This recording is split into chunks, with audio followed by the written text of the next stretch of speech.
CM Pawan Kalyan ఆకస్మికంగా పర్యటించనున్నారు.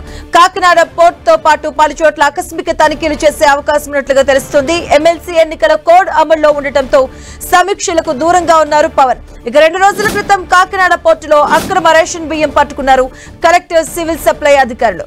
దీంతో పవన్ కాకినాడ సడన్ టూర్ ఆసక్తికరంగా మారింది. ఇదే అంశానికి సంబంధించిన పూర్తి అప్డేట్స్ మా కరెస్పాండెంట్ సతీష్ అందిస్తారు. సతీష్.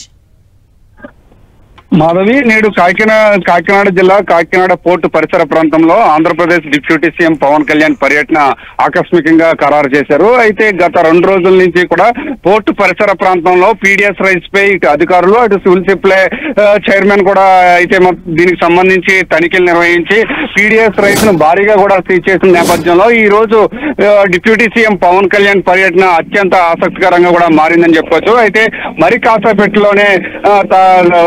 కాసేపట్లోనే విజయవాడ నుంచి విమానంలో రాజమహేంద్రవరం చేరుకుంటారు. రాజమహేంద్రవరం నుంచి ఎయిర్పోర్ట్ నుండి రోడ్డు మార్గంలో కాకినాడ పోర్టు చేరుకుని పోర్టు దగ్గర ఆకస్మిక తనిఖీలు నిర్వహించిన అనంతరం అక్కడి నుంచి తిరిగి రాజమహేంద్రవరం రోడ్డు మార్గంలో చేరుకుంటారు. అక్కడి నుంచి తిరిగి విమానంలో విజయవాడ మళ్ళీ పైన ఉన్నారని కూడా మనం చెప్పుకోవచ్చు మాధవి. అయితే దీనికి సంబంధించి గత వారం రోజుల నుంచి కూడా పీడిఎస్ రైస్ పై ఇటు అధికారులు, అటు ప్రజాప్రతినిధులు కూడా తనిఖీలు అయితే నిర్వహిస్తున్నారు. భారీగానే పీడిఎస్ రైస్ ను కూడా సీజ్ చేసిన నేపథ్యంలో ఈ రోజు పవన్ కళ్యాణ్ పర్యటన అత్యంత ఆసక్తికరంగా కూడా మారిందని కూడా మనం చెప్పుకోవచ్చు.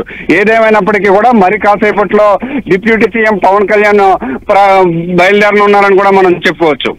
సతీష్, అంటే ఈ రోజు ఆకస్మికంగా తనిఖీల వెనుక ఆంతర్యం ఏమనుకోవచ్చు? ఏ చోట్లైనా వెళ్లే అవకాశాలు కనిపిస్తున్నాయి?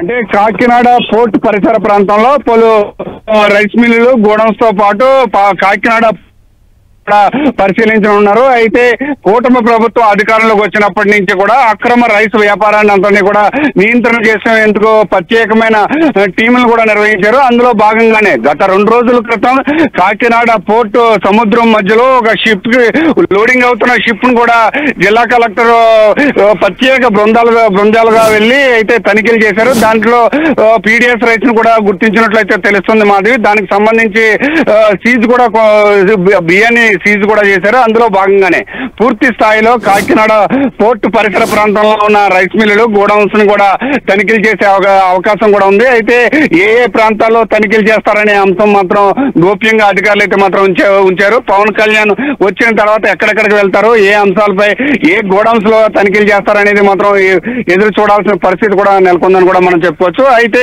దీనికి సంబంధించి పూర్తి స్థాయిలో అంతా కూడా గోప్యంగా ఉంచుతున్నారు. ఎక్కడెక్కడికి వెళ్తారు, ఎలా వెళ్తారు అనేది టూర్ కూడా పూర్తి స్థాయిలో అంతా కూడా గోప్యంగా ఉంచి తనిఖీలు నిర్వహిస్తారని కూడా మనం చెప్పుకోవచ్చు Madhavi. Okay, thank you Satish.